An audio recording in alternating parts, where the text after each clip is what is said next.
Bíblia no livro de Gênesis, capítulo 39, do versículo 1 até o verso 23. Repetindo, Gênesis, capítulo 39, verso 1 até o versículo 23.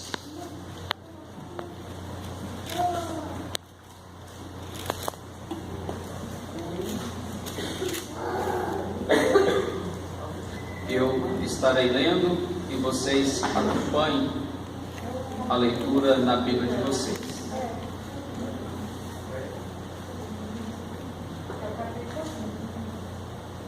Diz assim a palavra do Senhor: José foi levado ao Egito a Potifar, oficial de Faraó, comandante da guarda egípcio. Comprou dos ismaelitas que o tinha levado para lá. O Senhor era com José, que veio a ser homem próspero e estava na casa do seu senhor egípcio. Vendo Potifar que o Senhor era com ele e que tudo que ele fazia, o Senhor prosperava em suas mãos.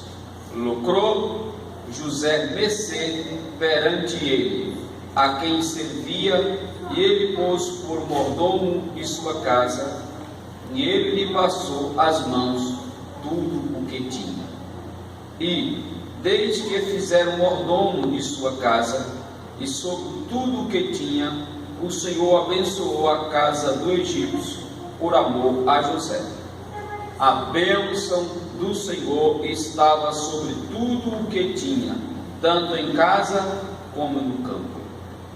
Potifar, tudo o que tinha, confiou às mãos de José, de maneira que, tendo-o por mordomo, nada sabia, além do pão com que se alimentava.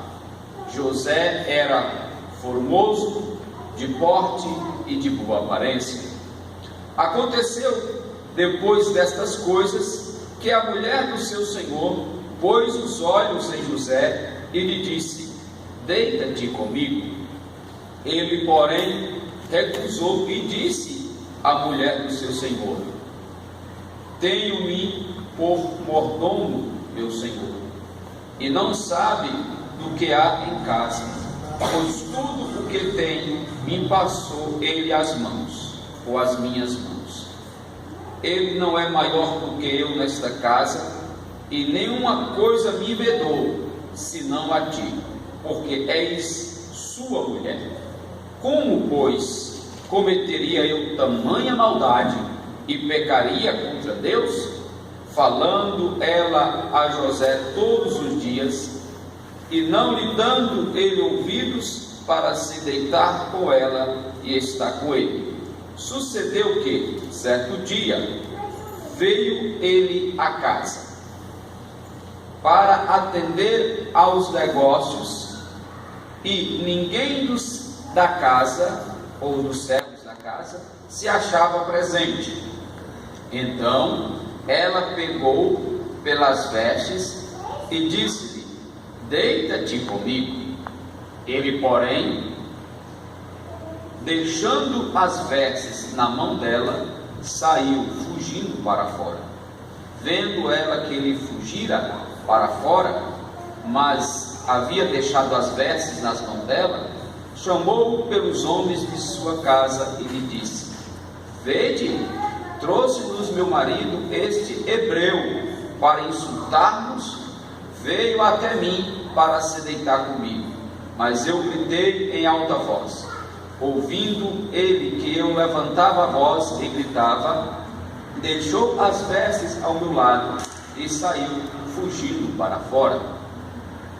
Conservou ela junto de si as vestes dele, até que o seu senhor tornou a casa. Então lhe falou segundo as mesmas palavras e disse: o servo hebreu que nos trouxeste veio ter comigo para insultar-me. Quando, porém, levantei a voz e gritei, ele, deixando as vestes ao meu lado, fugiu para fora.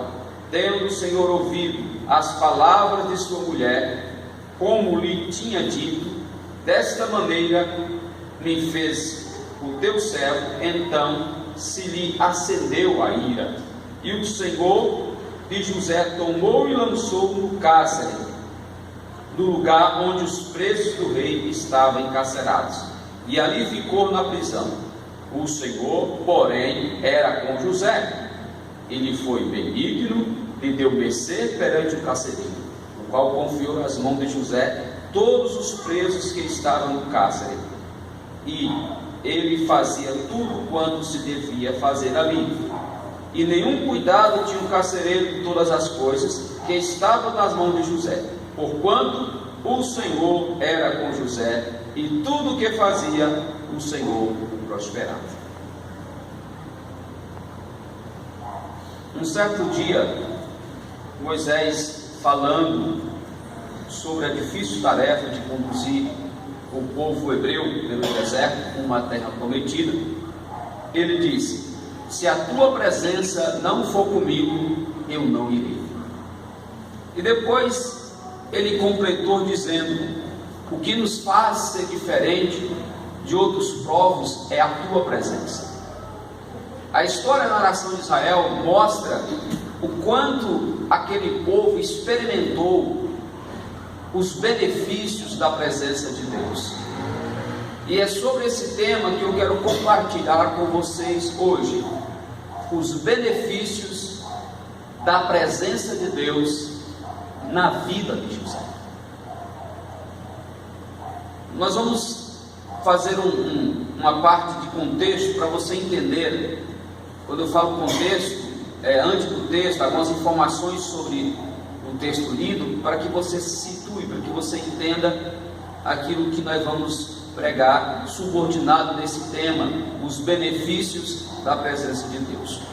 O propósito das narrativas, ou seja, das histórias dos patriarcas, é demonstrar como Deus supera os obstáculos para dar cumprimento à sua promessa. Quando eu falo patriarcas, eu falo desde Abraão, Isaac, Jacó e José. Nós conhecemos essa família, essa geração, como a geração de patriarcas responsável pelas famílias.